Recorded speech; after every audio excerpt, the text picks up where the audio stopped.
Presiden Susilo Bambang Yudhoyono menerbitkan 2 peraturan pemerintah pengganti undang-undang atau Perpu di Istana Merdeka pada Kamis malam. Penerbitan Perpu dilandasi keadaan genting. Tadi malam Presiden SBY mengumpulkan sejumlah pimpinan lembaga tinggi negara serta para menteri Kabinet Indonesia Bersatu Jilid 2. Pertemuan yang merupakan rapat terbatas itu digelar di kantor Presiden di Jakarta. Menurut Presiden, penerbitan Perpu adalah hak subjektif Presiden yang dilandasi keadaan yang genting dan memaksa, terutama ancaman terhadap demokrasi Indonesia.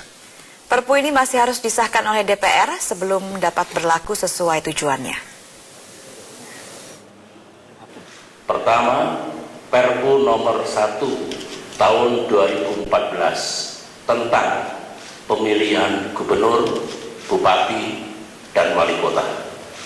Perpu itu sekaligus mencabut Undang-Undang nomor 22 tahun 2014 tentang pemilihan gubernur, bupati, dan wali kota yang mengatur pemilihan kepala daerah secara tidak langsung oleh DPRD.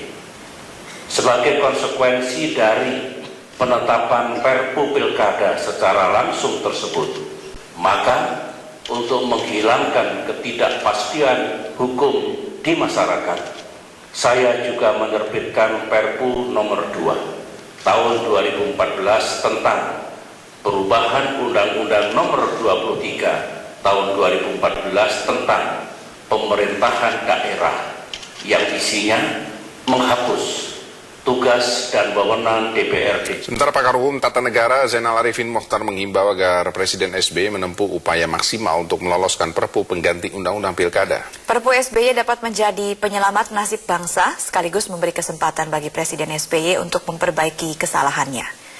Menurut pakar hukum tata negara Zainal Arifin Mokhtar, Perpu SBY menjadi penentu masa depan demokrasi Indonesia dengan mengembalikan pilkada ke tangan rakyat. Secara personal, Perpu ini menjadi momentum pembuktian diri Presiden SBY sebagai pemimpin yang pro-demokrasi. Selain itu, Zainal meyakini bahwa pilkada langsung adalah kunci memperkuat sistem presidensial dengan kepemimpinan yang kuat dan dukungan parlemen yang relatif seimbang. Zainal juga mengingatkan isi Perpu harus dibuat menarik agar dapat disahkan. Tidak akan berada dalam situasi malakama seperti memang adalah mengeluarkan Perpu. Yang paling penting dari Perpu ini memang yang saya katakan tadi adalah teknisnya. Teknisnya apakah dia teknis yang menarik? Satu, karena bisa jadi kalau teknisnya buruk, gampang sekali tuh dijatuhin.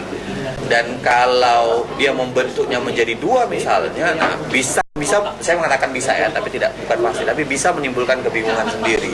Misalnya kalau ada distingsi antara yang pertama dan kedua.